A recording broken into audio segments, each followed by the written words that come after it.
This is Mario Andretti, and you are listening to Below the Yellow Line. Hello, everybody, and welcome back to the Below the Yellow Line podcast. Anybody that knows me obviously knows that I love NASCAR, but one of the things that I might love more than just watching the races and bringing all of you guys my coverage is the history of it. And today we have a man that probably loves NASCAR history more than anybody else in the world, Mr. Ken Martin, the Director of Historical Content for NASCAR Digital Media. How are you doing? I'm good, Samuel. How are you today? I'm doing great. Got a few questions for you. Okay.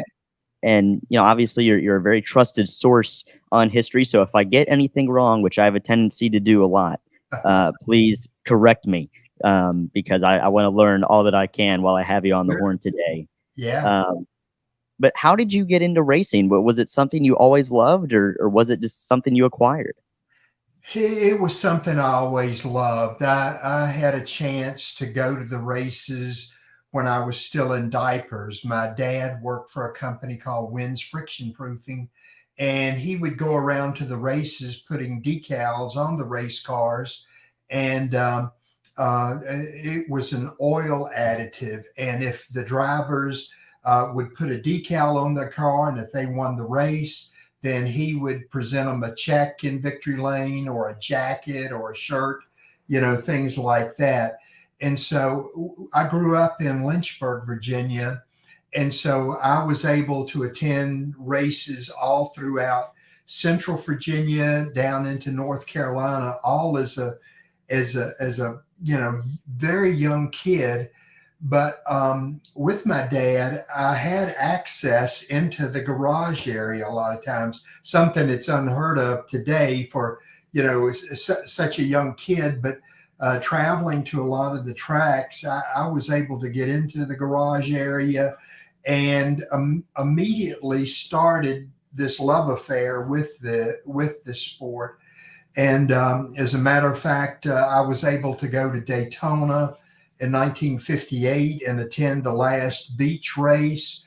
And I've got pictures of me and my dad and my sister on the starting line down at Daytona. And so really through my dad and through my love for the sport and his love for the sport, I was able to attend a lot of historic events at a very young age.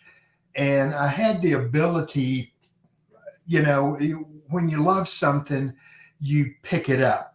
And I would love to read souvenir programs. And I would take the programs and memorize the pictures of the drivers and what they looked like and where they were from. And also my mom said I learned how to count by car numbers, that I would know that Perk Brown was a 0 junior and Melvin Creasy was 44 and, just things like that. And she said, I learned it, at a very early age. So yeah, I was bitten by the bug, very early. And, for the first 30 years of my life, I was just a fan. I went to lots of races at Martinsville, which was our home track. Then also Charlotte, Darlington, Rockingham. I was at Rockingham in 1965 when the track opened, saw the very first race there. But attend, the World 600s and the Southern 500s. But also I kept up with a lot of the racing events around Central Virginia. And, I would go to the South Boston Speedway, which is legendary for producing great race drivers. I'd go to the Southside Speedway in Richmond. I would go down to Langley Speedway down in Hampton, Virginia. And so, not only did I get to attend some of the big races, the Grand National or Cup races, as you'd call it, but also I had a chance to, to follow a lot of the young up and coming drivers as they made their way through the local short track scene up until what was the late model Sportsman series, which became the Xfinity series eventually. So I was just bitten by the bug and enjoyed it. Well, that's awesome that you talk about attending that last beach race at Daytona. And, it's funny, you probably didn't know that maybe you were seeing that last beach race. And I was talking to my grandfather the other day. He was born and raised in Southeast Arkansas. And so when he was young, he had a chance to go with a friend to one of the races at what would become the ill-fated Memphis, Arkansas Speedway. And he was talking about it so nonchalantly. And he's not really a fan. Unfortunately, I haven't converted him yet, but still trying. But he was talking and remembering things, and I was just sitting there dumbstruck, like, how have you not told me this before? I mean, you saw Hall of Famers, you saw legends, you saw so many people that I admire at that race. And going to, and I love also that you mentioned those short tracks as well. We've been doing a cool thing here on the channel. We've talked to a lot of short track owners and promoters, and it's not just the big races that matter. All the short tracks, they lead into those big tracks. Yeah, I think you're exactly right, Samuel, because I think that, to feed your passion and love for the sport, you want to keep up with it on a regular basis. And again, back in my era when I was growing up, there might be a little bit in the newspaper. You might subscribe to Southern Auto Racing or Southern Motor Racing newspapers, or maybe National Speed Sport News, but it was tough to get information about a lot of the races. So the best way to get the information was to go to the races.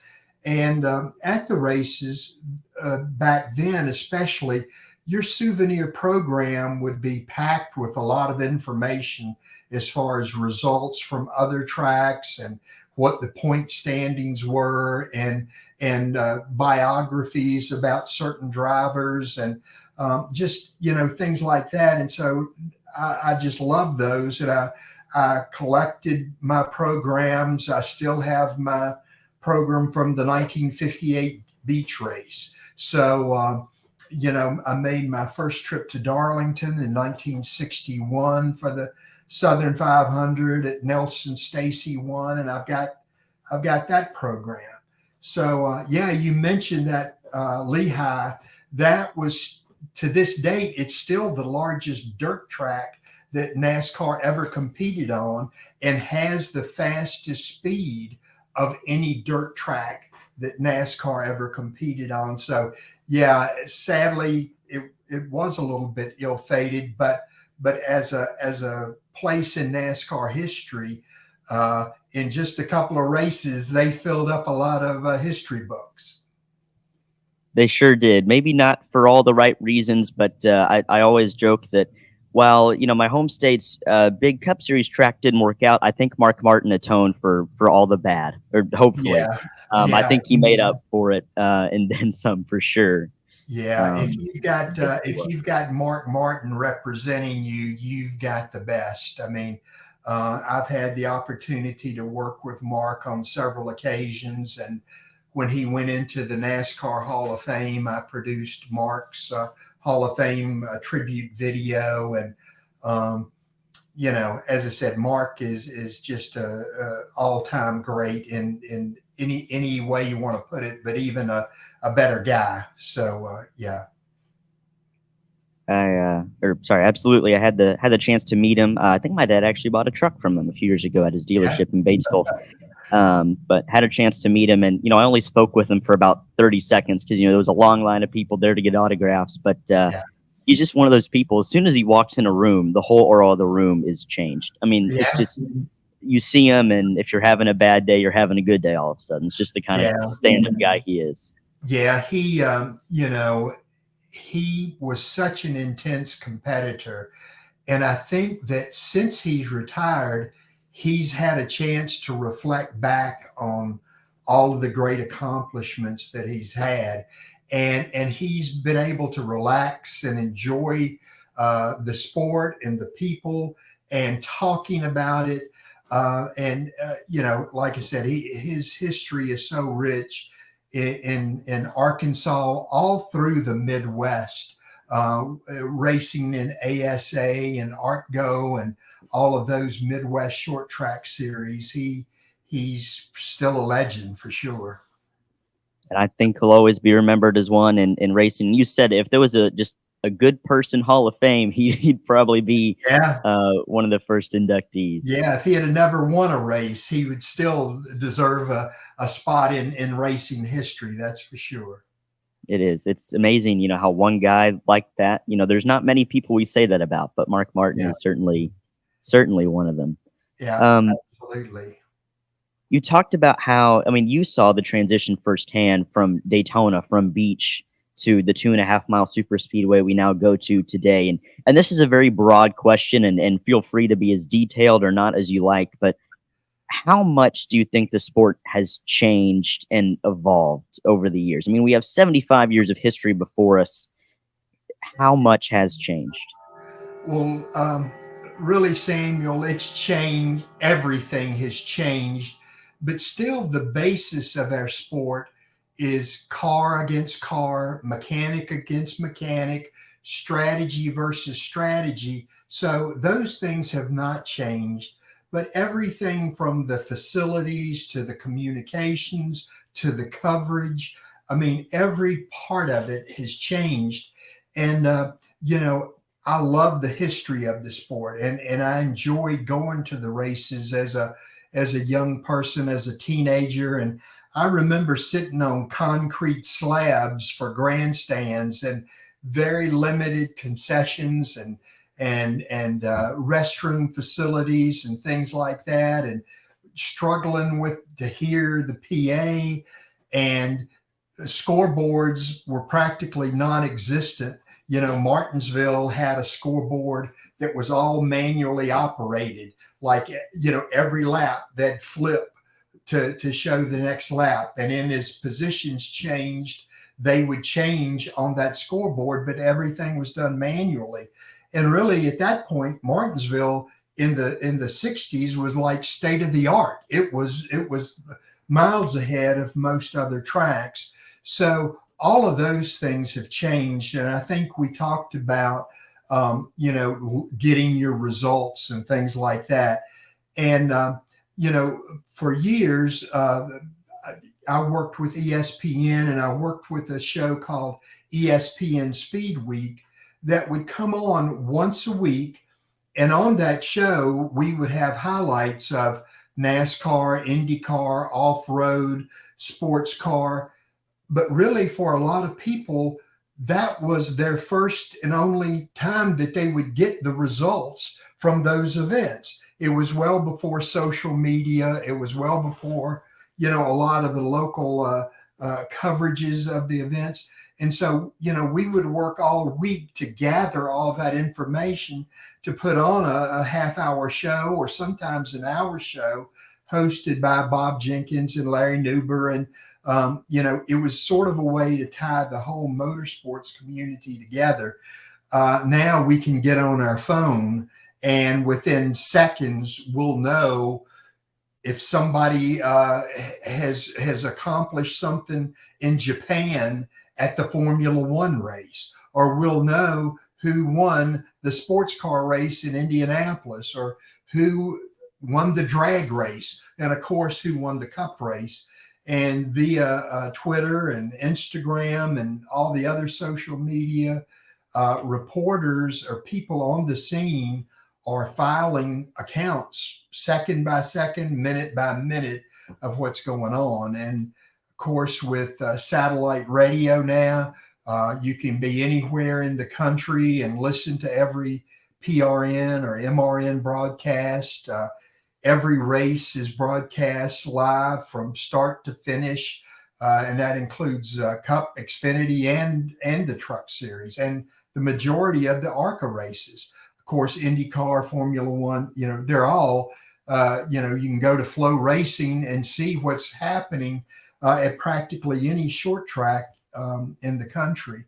When I grew up, about our only access to televised races was on ABC's Wide World of Sports. And ABC in 1961 started covering NASCAR, but they might do 4 to 6 races a year.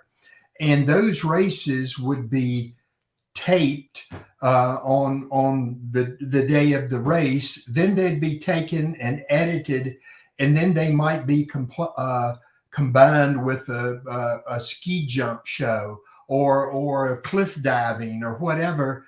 And out of an hour and a half show, you might get 40 minutes or so of racing. And you would see it like 2 weeks after the event. And so, that's the world that we lived in through the 60s into the 70s, that, there were very few races. One race that people may not remember or know about was a cup race from Greenville, South Carolina in 1971. And that was the first race that was broadcast on live national TV from start to finish. And it was sort of a special event set up for ABC's Wide World of Sports. And ABC came on the air at 5 o'clock. As they came on the air, they were running the pace laps, and then they dropped the green flag, and they showed the entire race up until the finish. Bobby Isaac won. Ken Squire was there doing the pit reporting, and Ken Squire interviews Bobby after the race.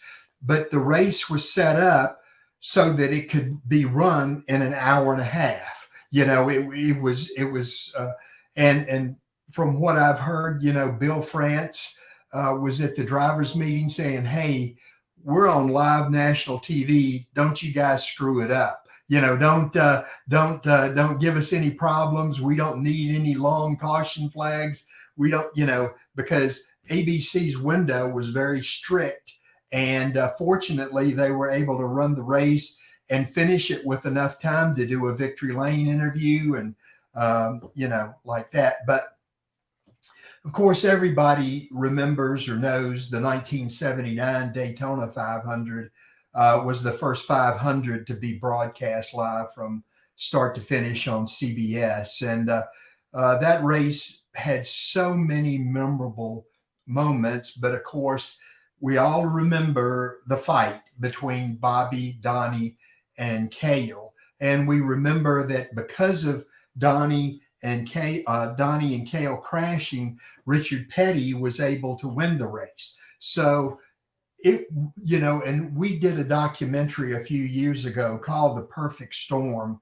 And really all of the things in the NASCAR universe came together that day.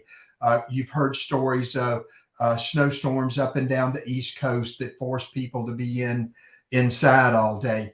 At this period of time, there were only 3 networks. You had ABC, CBS, and NBC. So when you have CBS, you've got a third of the audience that's maybe watching TV. So that race changed, the sport forever. And one interesting thing about it that I'll say is, since 1979, we've seen the highlights of that fight every year. Every year when we go to Daytona, you see that fight. And people don't realize that fight was on the screen for 23 seconds. That fight, we're talking about Petty winning, and Ken Squire goes, and there's a fight, and they go, and you see Cale and Donnie and Bobby, and you see the fight. And of course, Ken says, and there's a fight. And I mean, that's one of the most famous calls an announcer has ever made. But 23 seconds later, they're throwing it to Victory Lane to interview Richard Petty, and they never go back to the fight. They never, but that moment that changed NASCAR forever just happened in a very short window of time. So I think that's, that's just part of how things can change very rapidly. And this year, Donnie Allison was selected for the NASCAR Hall of Fame. I've been working with Donnie on, done some interviews with him as well as other people that'll be played at the NASCAR Hall of Fame ceremony in January. And it'll also go into his spire. But through the years, I've become good friends with Donnie, and I'm so glad to see him recognized by the Hall of Fame. But, I've asked Donnie, I said, do you feel sometimes, that moment, that fight overshadows your career? And he's like, well, it's what people want to talk about. It's what people want to know about. They've heard the story dozens of times, but that doesn't matter. They want to hear it again. They want to see it again. And, I'm glad Donnie is being recognized for all that he's accomplished, not just the fact that he was in the fight. And the thing that people need to remember is, Donnie was leading the Daytona 500 going into the third turn of the last lap. He was that close to winning the Daytona 500. So he was a great driver, and he's remained a great spokesman for the sport. He really did. And all those guys involved in that finish did, whether it was on the track or off the track. You mentioned that 1971 race, and I read this, I think, in the book, 100 Things NASCAR Fans Need to Know and Do Before They Die, which I believe was written by Mike Hembry. And so if this is inaccurate, blame Mike Hembry. It's coming straight from the source. But he's brilliant. Mike's a great writer. He is. Sure. But I read that in that race, because, Greenville Pickens, not a big track today, the land wasn't a big track, especially back then. I read that the person who was responsible for getting that footage, getting that feed back to ABC Studios in New York, was actually set up in a bathroom at the track in the concourse because they didn't have the adequate space for him to work in. Yeah, I mean, the tracks back in that era, primitive is a good word for it. I mean, their press box may be the size of a chicken coop. The facilities at the track, were very limited. And of course, when it comes to communications, they might have a phone line that goes down to the ticket office, and that's the only communication they had. And, back in that era, you would see drivers, like after practice, they'd have to walk across the track, go to a phone booth if they wanted to call their families or, do an interview and let people know what was going on. But they would walk across the track in their uniforms and wait in line to get on a payphone to make a call. So yeah, I think Mike's spot on with that. And it was we think of our communications today, but for 1971, that was quite an accomplishment when you think about how few sporting events were on live TV. The NFL was still in its low growth period, and college basketball, again, maybe delayed a day or two before you could see it. So yeah, it was a different world that us old guys like to talk about, but it's really kind of hard to comprehend what was happening during that period. It really is, especially compared to today. And yesterday I was on a road trip about maybe 20 laps after the green flag fell. So I was watching the race before we got in the car on my phone. As soon as we got in the phone, plugged in my headphones and listened to the broadcast on the NASCAR app via PRN. And I had up to, maybe 30 seconds delayed, but still only 30-second delayed scoring. And I'm 1,000 miles away from the racetrack. Yeah. It's incredible. It is. I mean, I remember the days of, like, for the Daytona qualifying races, I would go out and get in my car and drive till I found a place that the radio broadcast could be heard and sit in my car and listen to the races. There certainly was no live TV or anything at all like that. And you would listen for Ken Squire, Mike Joy, Jerry Punch, those people broadcasting those qualifying races. And I remember sitting there with the notepad, writing down who the finishes were and trying to figure out who wasn't going to make the Daytona 500. And, that's what we could do. And again, it's instantaneous now, Kyle Busch can spin and crash, and it's known worldwide in 30 seconds. We have people with NASCAR that are sitting, in our offices, and they are screening every second of the race. And anytime that they see a worthwhile clip, they go in, clip it immediately. So Kyle Busch's crash, you can look online 30 seconds later, and there's the crash. There's the crash and the story. And maybe, a few minutes later, after Kyle gets out of the infield care center, here's an interview with Kyle talking about what happened. And, it's just, it's great. And, when we talk about the good old days, I loved the good old days.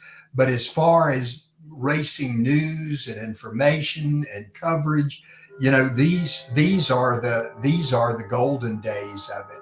And, I'll mention that sort of a big break for me came in 1982 when ESPN was first starting to cover NASCAR events. And I had a chance to watch a couple of the races, and I thought, boy, these guys are kind of struggling with information. And I knew Bob Jenkins and Larry Newber were IndyCar, Sprint Car, Midwest guys. And so I called Bristol, Connecticut, and I said, who's in charge of your NASCAR coverage? And they said, Terry Lingner. And I said, well, can I get his address? And with no thought at all, I sat down and wrote Terry a letter, a couple of pages long, and told him kind of, here's some things that I think you're missing in your coverage, and here's some things that I think you could improve upon. And I sent the letter, and just a few days later, Terry is on the phone calling me saying, you're right. We're just getting started in NASCAR.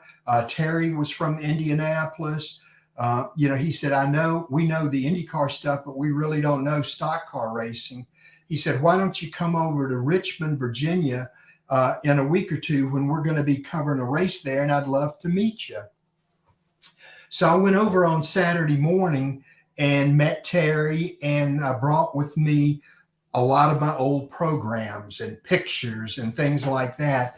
And I sat and talked to Terry about, what I felt like as a fan he might want to think about in the broadcast. So we had a great conversation. I went in with no expectations at all other than to, speak to him. And he said, here's what I want to do. Tomorrow, Sunday, I'm going to put you in the broadcast booth with Bob Jenkins and Larry Newber, and I want you to write them notes as the race is going on about what you think we need to be covering. And he said, I want you on headset with me, talking to me about what you think the stories are in the race, and what was going on. So, the next day I'm in the broadcast booth with ESPN, and I've never worked television in my life. And I'm up there with Bob and Larry and Terry on the headsets, and Mike Wells is our director. And I said, if this is my opportunity, I'm going to make the most of it. So I was really good at scoring races and keeping lap by laps. And I was really good at figuring pit strategy of who's pitting then and who's pitting now. And, if Tommy Ellis is out there in this car, I can tell you about Tommy Ellis as a late model sportsman competitor and a champion. And so, about 2/3 through the race, I said, Larry, I said, Bobby Allison is going to win this race because he's making it on one fewer pit stop than Tim Richmond. And Larry looked at my notes and was like, I think you got something here. So Larry goes on the air, talks about Bobby winning, with this strategy. Bobby ends up winning the race. And afterwards, Bob and Larry walk with me down to Terry, and they said, we've got to have this guy. We've got to have him. And so Terry is like, I don't know what I'd call your position. I don't have any budget for your position, but he said, I'd sure like to have you. And he said, we're going to be doing a race at North Wilkesboro in 2 weeks. Can you come? And I'm like, I get in the race for free. I get to watch from the broadcast booth. Yeah, I'm there. And so that's where my TV journey began in 1982. And, you know, for the next 12 years or so, I was in the broadcast booth for every NASCAR production, whether it was Busch Series, Cup, whatever.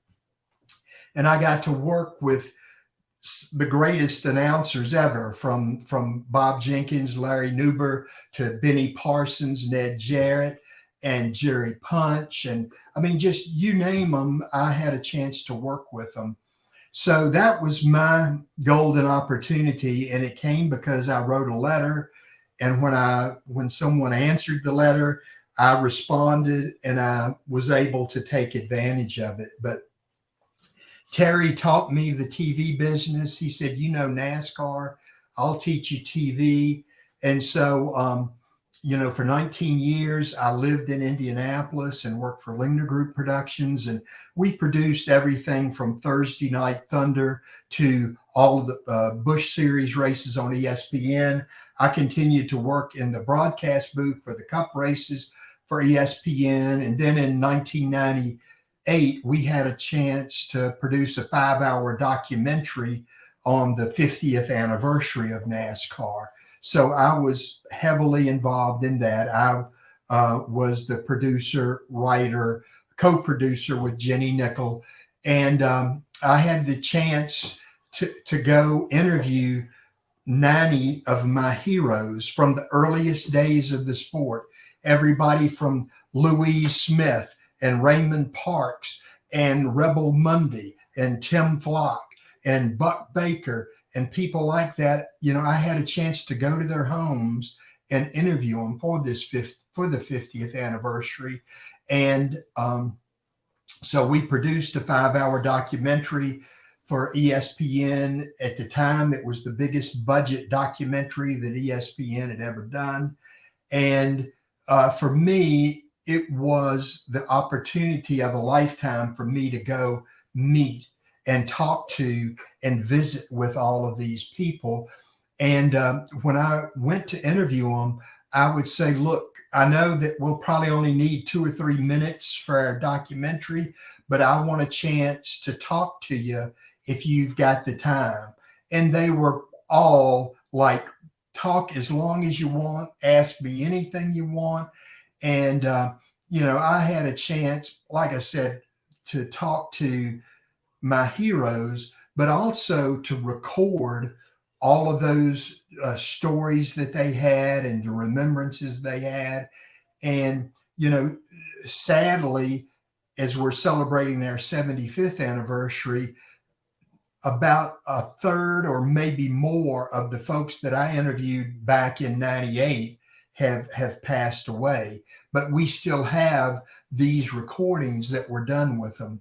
And so this year, in the last 18 months, preparing for our 75th anniversary, we've gone out, and I've had the opportunity to go out and interview folks for this 75th anniversary. And we've done about 75 interviews with folks from our past, and produced lots of different features and things that you'll see on YouTube or NASCAR.com or through our Facebook page or Twitter or whatever, that we've been able to produce a lot of content around our 75th anniversary. And for lovers of history like us, it's been the perfect chance to revisit a lot of these stories and tell some stories that maybe the newer fans have never heard before, or introduce them to some of the early heroes of the sport. And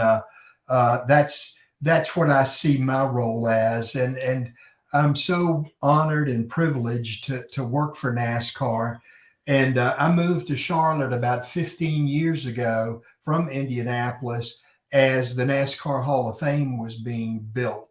And I was asked to come to serve as sort of a historian to help with all of the preparation of the videos that are in the NASCAR Hall of Fame. And we have produced every video. If you go to the NASCAR Hall of Fame, every video that you see, plus every tribute video for all of the inductees, the Landmark Award winners, the Squire Hall Award winners. So that's been a real privilege for me. And for me, there are now 64 people that will be inducted into the NASCAR Hall of Fame. And I've had a chance to interview or meet 61 of them. And a lot of them were people that I met as a little kid: Curtis Turner, Fireball Roberts, Lee Petty, folks like that. But then also to go all the way up to Jeff Gordon, Tony Stewart, and the guys that are stars today. So I do take very seriously my job with NASCAR to preserve the history.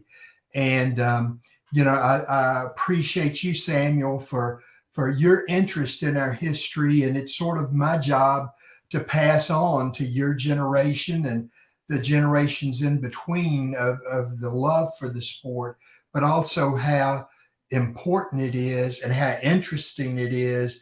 And, I can't imagine a sport with cooler characters.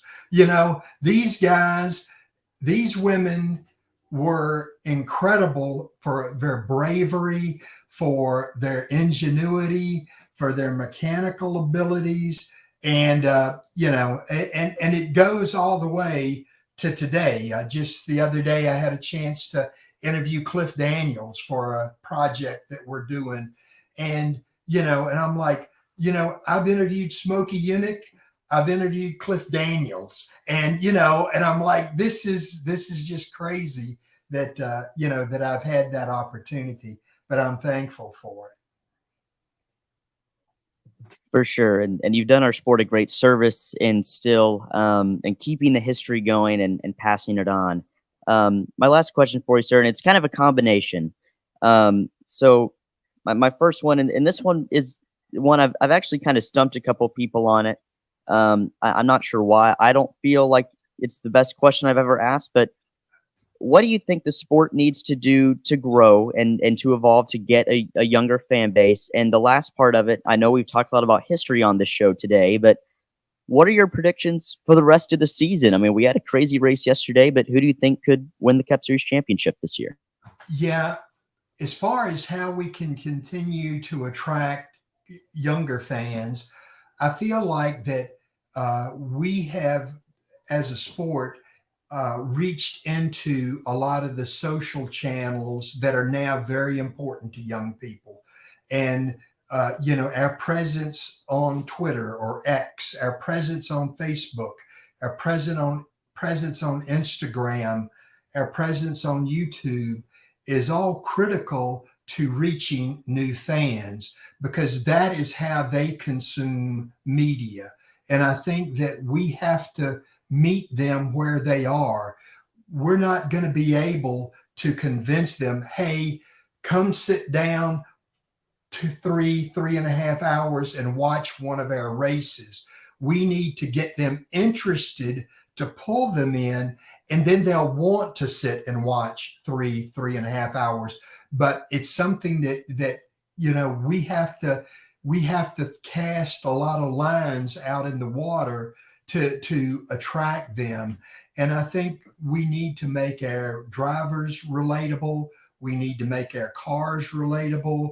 And we have to do it in a way that attracts new fans, but it doesn't alienate our legacy fans. And that's a balancing act. And every time you do something to help this group, they want to know why you're not helping this group. And balancing it is extremely difficult. But I'm very enthusiastic about, what the future holds for the sport. Electrification of the cars is certainly on the horizon. But, I have to trust our folks that are so smart about how do we make that transition. we still are very dependent upon Ford, Chevy, Toyota, and perhaps some other auto manufacturer in the future. So if Ford wants this, if Toyota wants this, if Chevy wants this, then we have to figure out, how do we balance that? How do we make that work? But as I said, I still think it's going to be people sitting in the grandstands, watching cars go round, watching cars drive road courses, street courses, short tracks, super speedways. And I think that will continue to appeal to fans. As far as what's going to happen this season, I'm, like you said, yesterday, the story changed half dozen times, of who's in, who's out, how's it going to work? Is this driver going to be able to overcome this? But I think it's pretty clear that, William Byron has had an incredible career, incredible year. It's his career year. And I think that you'll see him advance to the Final Four. I know in the next round, there's a lot of things that can happen, but I think William is good, a good bet. I also think Kyle Larson is, just because of his adaptability and the speed of his car and what they've been able to accomplish at Hendrick. I think he is. And Denny Hamlin is another one that has been extremely strong. And I think that Denny, this may be his year to make it to Phoenix, but I'm still not ready to say he's my favorite for the championship. The fourth person, boy, that's a tough one. I think if I had to say right now, I'd lean towards Chris Buescher. The performance of RFK has just been outstanding, and Chris has consistently shown that he can do what it takes. And he's closed out races. He's won races. He's shown that he can be consistent. And even on days when he may not have the best car, he can still bring it home with a top five. So I think for that reason, everybody's got to get through Talladega. That's a tough one for everyone. And then we go to the Roval, which is another animal out there. But I just think those four, based on their performance through the season, are the most likely, although I wouldn't be shocked if any of the 12 current drivers are able to make it to that Final Four. My championship pick, I'm sort of leaning towards William Byron. I know that he is really good at Phoenix. Rudy Fugle is great at setting up a car or a truck or whatever is running at Phoenix. And I'm sort of leaning towards William. But, I wouldn't be sad to see any of these 12 drivers make win the championship. But I think William, I don't know. I mean, maybe I'm letting yesterday influence me too much, but I really feel like that William knows how to be there at the finish. And when he gets the opportunity to close out a race, he closes it out. Does. And speaking about Chris Buescher, we had the chance to talk with Bob Pockers from Fox Sports right before Daytona. And I will forever cherish the moment that in that show, my co-host and Bob, I can't remember who they picked. It might have been Hamlin, and I picked Chris Buescher. And I remember emailing Bob the day after the race and saying, "You're still one of the best in the business right now, sir, but I got you this weekend. I got the win pick right." Yeah, I was so proud of myself. Yeah, that's the thing of it. I mean, we can all be experts, we can all, and sometimes we pick with our heart, and sometimes we pick with our head, and sometimes we pick based on which way the wind's blowing, and so that's part of being a fan. And I'm almost 72 years old now, and I'm still a fan. I still love to go to the races. I still love to watch the races. I'm still interested in everybody from Carson Hocevar back to Red Byron. And so I think our fans, deserve to know their history, but they also deserve to know the future, but they also deserve to know what great stuff is going on the racetrack every weekend. Absolutely. And I think we got all over that map today. We talked about the present, the future, and the past. Sir, thank you so much for joining us today. Had a great conversation. And just like I thought I would, I learned a lot today that I didn't know. So thank you for opening up a treasure trove for us today. And thank you so much for joining us. You're welcome, Samuel, anytime. And again, thanks for inviting me to be on your show. Yes, sir.